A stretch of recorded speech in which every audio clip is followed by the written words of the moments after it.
Welcome to my channel. ఈరోజు మనం carrot curry ఎలా చేసుకుందామో చూద్దామండి. ముందైతే ఆయిల్ పోసుకొని ఆలు జీలకర్ర వేసుకోవాలి, తర్వాత పచ్చిమిర్చిలు వేసుకోవాలి. పచ్చిమిర్చిలు వేసుకున్న తర్వాత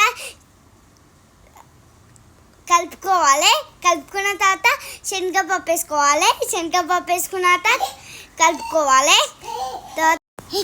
తర్వాత కరివేపాకు వేసుకొని కలుపుకోవాలండి. తర్వాత ఎల్లుల్లి వేసుకోవాలి. ఎల్లుల్లి వేసుకొని కలుపుకొని పసుపు వేసుకొని కలుపుకోవాలి. కలుపుకున్న తర్వాత క్యారెట్ తురిమ వేసుకోవాలండి. తురిమ వేసుకున్న తర్వాత కలుపుకోవాలి. కలుపుకున్న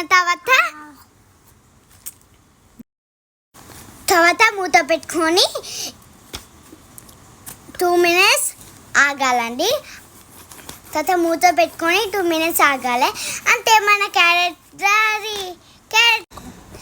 కలుపుకున్న తర్వాత తగినంత సాల్ట్ వేసుకోవాలండి. సాల్ట్ వేసుకున్న తర్వాత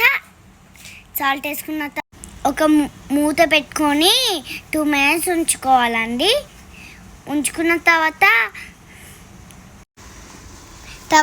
మనం కలుపుకోవాలి. కలుపుకున్న తర్వాత మూత పెట్టుకొని 2 minutes ఆగాలి. 2 minutes ఆగిన తర్వాత పైన కొంచెం కొత్తిమీర వేసుకోవాలి. అంతే, carrot curry ready. Like and share, subscribe.